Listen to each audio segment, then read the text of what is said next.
Okay, welcome to day 2 of Opioids and Addiction. This is again your TA Kyle filling in for Dr. Cowan. Up next week will be Valeria, and then Dr. Cowan should return for his normally scheduled lectures. So today is going to be all about the addiction and withdrawal of opioids. We'll start with some basic review questions from last time. Make sure that you're familiar with these questions and their answers. We'll then get into the effects of opioids on the body and the mind. And we'll talk about addiction, that's physical dependence and psychological dependence, and withdrawal. Okay, so let's start with some basic review questions from last time. If you don't know the answers, make sure you go back to the previous lecture and review. So first, does heroin act directly on opioid receptors? Remember last time we talked about the 4 different types of endogenous opioid receptors and where they're distributed throughout the central and peripheral nervous systems. And I want you to compare the answer for this question to what you would say for morphine. Next is naloxone an opioid agonist. In other words, does it bind to the receptor with a high affinity and activate the receptor? Next, was heroin considered and marketed as non-addictive? Remember, this was developed in the 1890s by a Bayer scientist. And what was the marketing campaign for heroin at the time? Here's a true-false question about fentanyl. Is it about 2 times more potent than morphine? Is it more potent than that? Is it less potent than that? Make sure you know the answer to that. Next, what 2 midbrain structures have a lot of opioid receptors?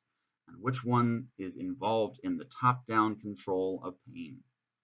We talked a lot about the neurocircuitry underlying pain perception and which brain regions have a particularly high density of opioid-producing neurons and opioid receptors. So make sure you know the answer to this question. Also, which transmits information faster? Is it the A delta or the C fibers? And remember here which fiber is myelinated and whether the myelination will help speed up information transfer or slow it down. Opioid addiction has been a problem for a long time, so let's take a look at some statistics to understand the scope of the problem. Okay, so here's the most recent data from the Arizona Department of Health Services on opioids. You can see in the past month alone, there were almost 260,000 prescriptions for opioids in the state of Arizona. And over the past 3 years, there have been suspected almost 5,000 deaths from opioids, as well as almost 39,000 opioid overdoses. You can see that naloxone, our opioid antagonist, which we'll talk about later in the lecture, has been administered almost 78,000 times in that same period. If you're interested, I recommend taking a look at the link on the current slide. The video does a nice job of illustrating the opioid epidemic in the United States and in Arizona in particular. In Arizona, almost 5,000 people have died from opioid abuse since 2017. That's an annualized 40,000 people per year nationwide. And there are statistics showing that almost 4 in 10 people are addicted to painkillers. In the case study in the video linked to in the previous slide, the woman in the case study overdosed a lot, and it's a miracle, really, that she is still alive. And the medical reason is naloxone, or the brand name Narcan, which is an opioid antagonist. So naloxone, or Narcan, is an opioid antagonist that's administered when somebody overdoses on opioids. Remember that one of the effects of opioids is to suppress respiratory function.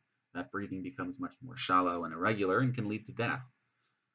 But naloxone, the opioid antagonist, competes with the opioid agonists for binding spots on the receptors. It displaces the opioid, and the victim is quickly able to breathe again because it competes with the morphine or the fentanyl.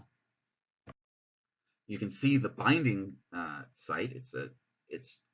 The molecule is just as has a high affinity for the binding site, but it does not have an active zone, so it does not produce the same narcotic effects of other opioids.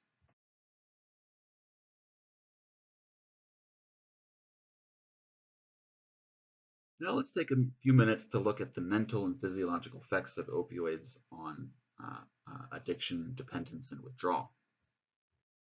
Okay, so here are some of the symptoms of opioid use and withdrawal. You may notice that somebody currently on opioids will exhibit some elation and euphoria.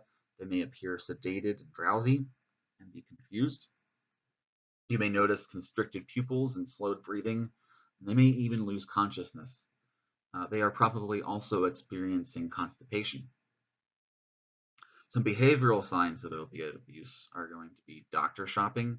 That's visiting multiple doctors searching for one who's willing to write the prescription even when others are not. They may exhibit some dramatic changes in mood or excitability. You may find some extra pill bottles turning up in the trash, and they may isolate themselves socially and withdraw. They may have sudden financial problems due to maintaining their opioid use. Uh, Withdrawal symptoms are going to be very similar to the flu, including nausea and vomiting, diarrhea, sweating. You can also notice that these are kind of antagonistic to the physical signs of current use, right? That first you experience constipation while on opioids. When you cease opioid use, now you experience diarrhea. You experience elation while on opioids and anxiety during withdrawal. So they're kind of opposite each other. We can call that rebound withdrawal symptoms. So when you have analgesia, the withdrawal symptom is going to be irritability and hyperanalgesia, so increased pain perception. The opioid action is respiratory depression, and when you withdraw from opioids, you may breathe more rapidly. Uh, so on and on and on, right? Euphoria, the withdrawal symptom is depression. Relaxation, the withdrawal symptom is agitation and anxiety. Constipation and diarrhea, pupil constriction, and pupil dilation. So these are all rebound withdrawal symptoms that are sort of opposite of the action of the opioids, where upon ceasing opioid use, you then get that rebound.